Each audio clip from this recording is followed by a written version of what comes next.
One of my parents literally told me, like, you're an adult, you're not my kid. And like that really hurt. Like it cuts so deep. Whether you're broken emotionally or broke financially, you should not be having kids. If you're going to intentionally decide to have a kid, you should intentionally be able to support that kid all throughout their life. Just because you want kids does not mean you're going to be a good parent. People who don't have kids should be able to tell other people how to parent because we don't have kids for a reason. But what happens when the cycle never ends? Hello friends, welcome back to my channel. Welcome back to my channel. If you're new here, hello, welcome. My name is Sunny and I talk about all things inner work, sprinkled with a little bit of entrepreneurship and becoming a better person every day. Okay, so if that sounds like anything that you're into, be sure to like, comment, and subscribe. Join the gang. We're learning how to be better every single day. Today's topic is going to be broke people should not have kids. In other words, broken people should not have kids, okay? I know this is a little controversial and it sounds crazy, but let me tell y'all something.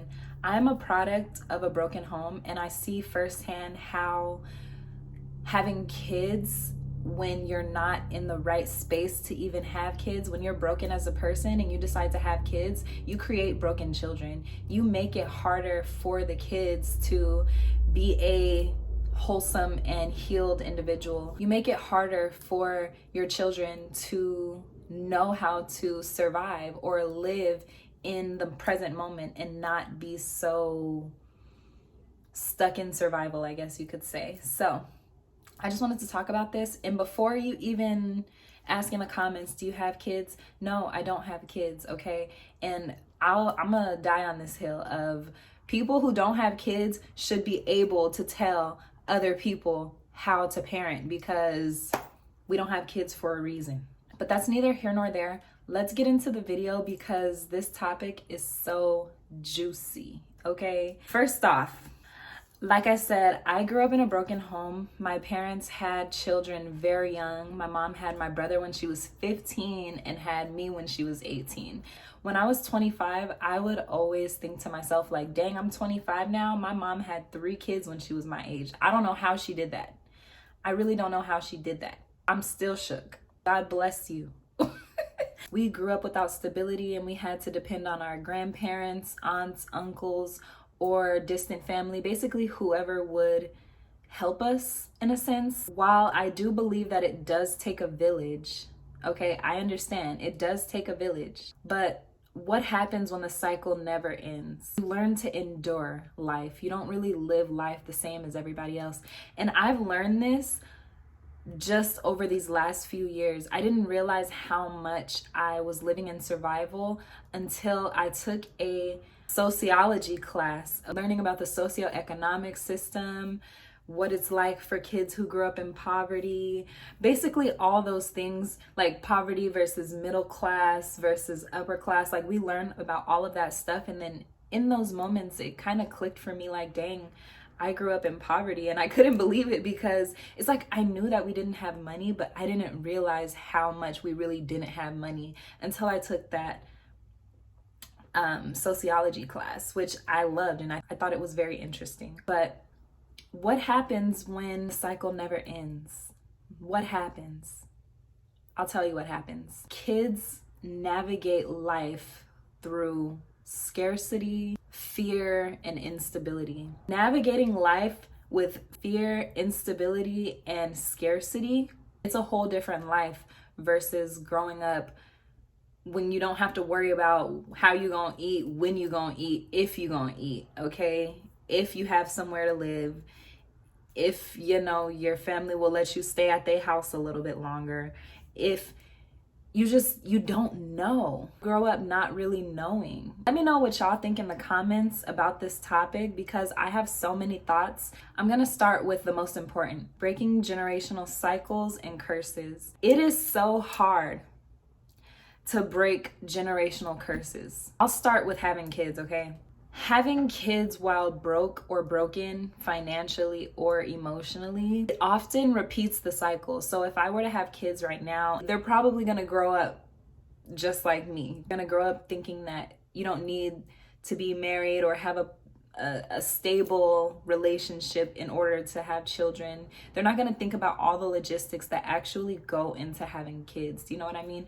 And we can also talk about other generational curses like showing affection to your parents or getting a college degree and nobody else has one, or just not living in the scarcity mindset. Like, a lot of people are pressed to have kids just because that's what you're supposed to do, like you're supposed to start a family, build a life, etc., etc. People who have kids sometimes don't think about the life that they're going to bring their child into.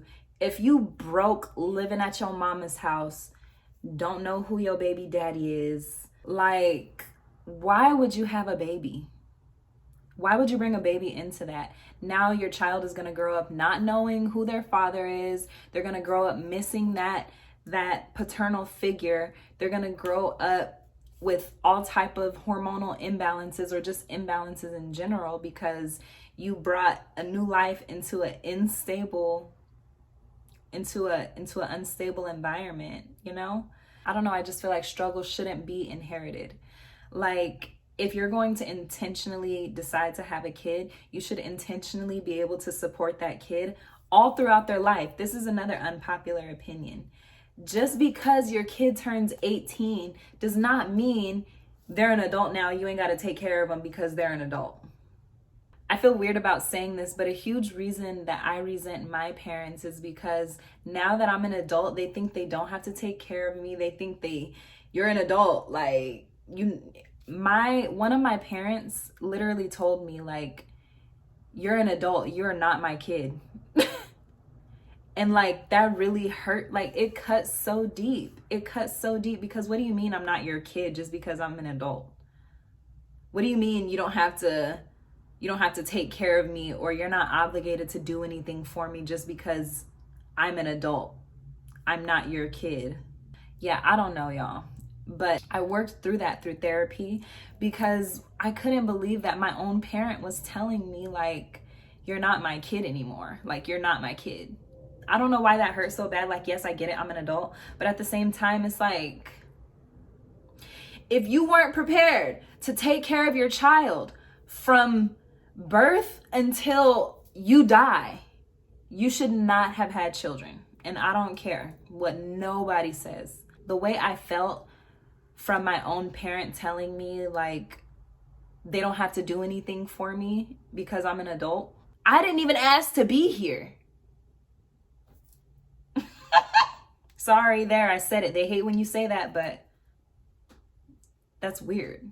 I don't know. We're talking about breaking the generational curses and cycles. I think in order to break these cycles, you have to make different choices. You have to choose to not have kids early. You have to choose to get a higher education. You have to choose to start a business. You have to choose these things so that your kids don't grow up experiencing the same instability that you experienced, I'm getting emotional talking about this because it cuts so deep, but that's why I'm talking about this on YouTube, because I know that there are people who also feel like this, who also are like, yeah, I guess this whole video stems from being pushed away by your parents because, I don't know. Yeah, I say all that to say, make sure you're making the right decisions so that you can break these generational cycles. Like, there are more examples, but for the sake of this video, I'm just gonna keep it short. Next, I wanna get into living in survival mode versus living in thriving mode, okay? I'm gonna read what I wrote on my notes. Kids from broken homes often grow up in fight or flight, always worried about food, money, or emotional instability. This is personal research. All of this is personal research. There's a difference. And I realized this because I moved from a rural area. I moved from a lower income area into a very, very nice area in high school. I went from living in San Bernardino, California to living in Altaloma, California. And the only reason why I moved was because my dad lived in that area. So I moved from one extreme to the next, and I got to see that, like, a lot of the kids at my school were not They didn't have the same struggles. They weren't worried about the same things that I was worried about. And I thought that was so crazy. I remember when I got my first job at Hollister, my parent could not take me to work. I don't know if they didn't feel like taking me to work or if they really could not take me to work. So I literally had to ride the bus 45 minutes just to get to the job. And I literally only worked 2 to 3 days a week. Okay. But I know that I needed some money because my parents could not provide for me. They really, I mean, I had a phone sometimes. It was always on and off. I would have to use an iPad. Like, that's neither here nor there. But when I went to the new school, I realized that a lot of the students were not living like I was living. They weren't worried about how they're going to get to work. They didn't even have jobs. Okay, they're like, you have a job? How do you have a job on the track team and go to school? So they were appalled at the fact that I had a job. They're like, dang, like, you can't even, your parents don't pay your phone bill? What do you mean you have to get money to pay your own phone bill? Realizing that they didn't have to worry about food, money, or emotional stability, they literally just were able to focus on their hopes, dreams, goals, classes, literally anything else besides hardship.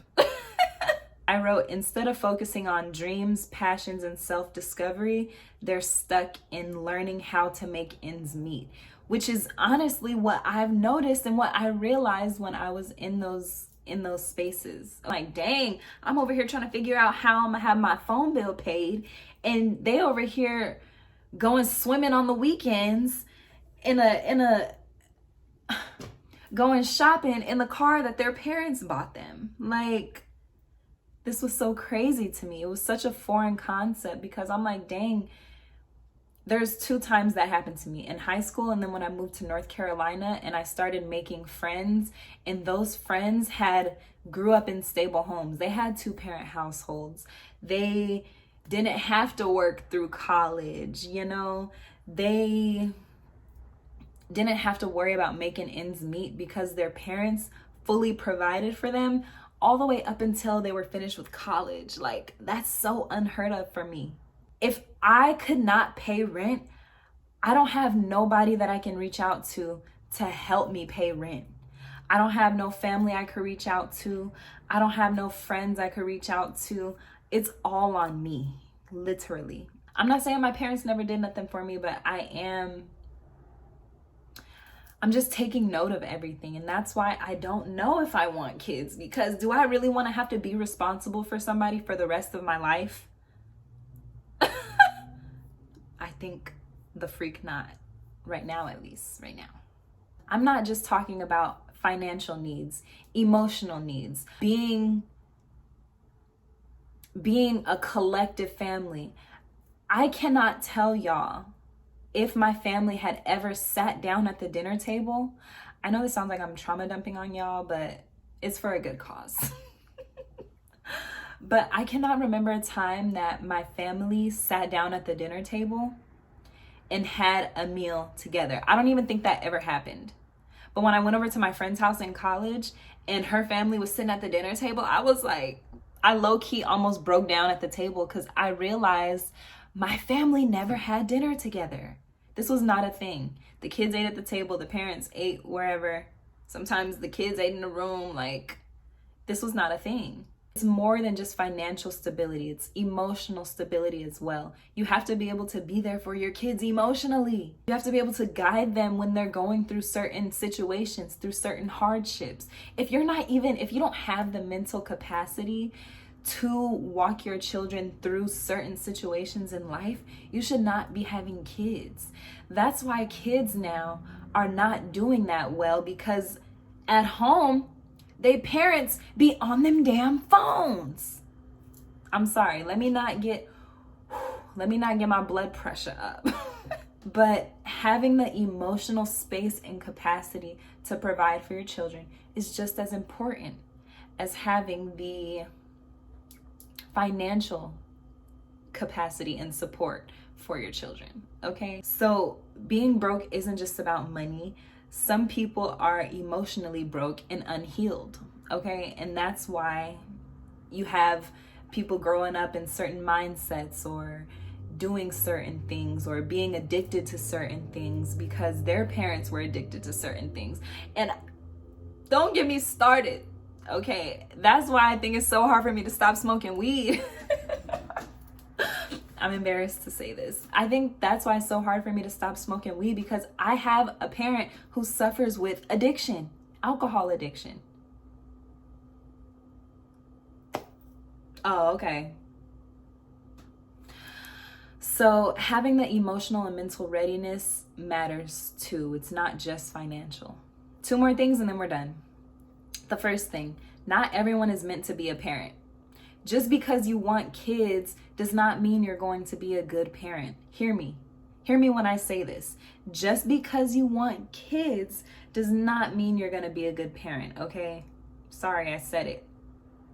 Because you may want kids, and then when you got to deal with them kids every single day and they get on your nerves, and then you neglect them because even though, yes, you did want kids, you didn't want to have to deal with this every damn day.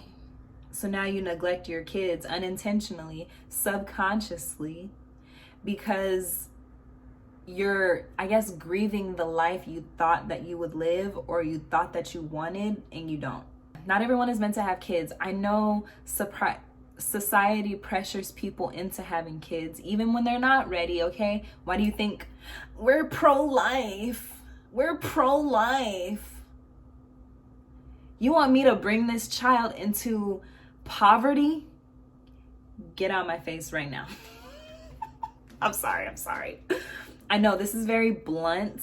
It's very blunt, but it's the truth. I'm sorry. Choosing not to have children or waiting until you're ready is an act of responsibility and self-awareness. And I'm gonna leave it at that. Not everyone is meant to have kids, okay? Wait until the time is right and you're actually ready. That's the real self-awareness. The next thing, the struggle builds character. It's a myth. It's a myth. It does not build character. Some parents justify this by saying, oh, I went through this and I turned out just fine. Actually, you didn't. You're addicted to drugs. You're addicted to going out on the weekends. You're addicted to fast food. You did not turn out fine. Oh, I don't know. I just think struggling should not be a rite of passage. And a lot of the times in Black communities, the parents want the children to struggle just because they had to. And I will never understand that. I will literally never understand that.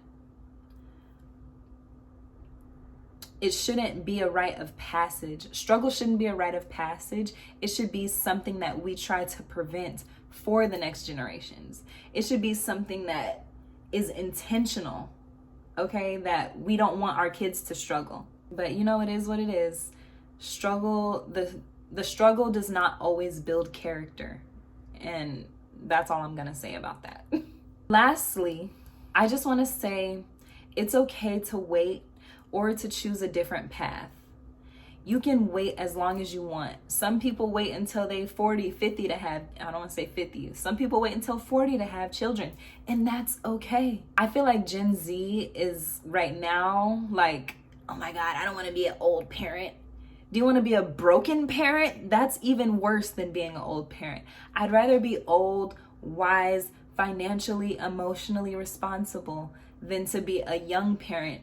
Don't even know how to wipe my own assets, okay? Don't even know how to take care of myself, let alone take care of somebody else?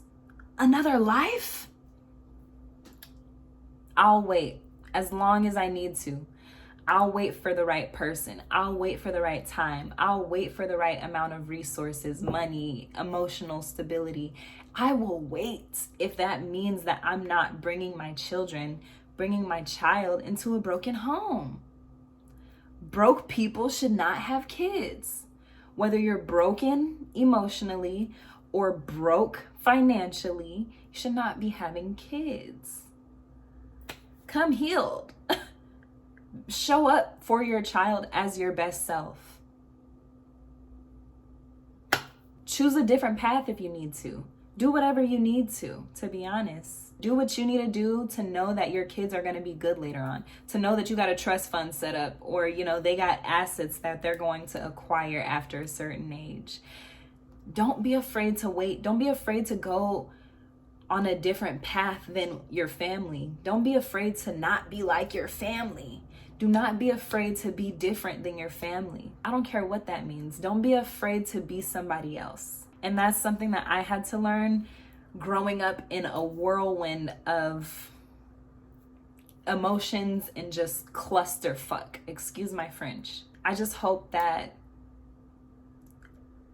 when it's my turn, if it's my turn, everything is in alignment. I know that it will be, because I'm not bringing no kids on this.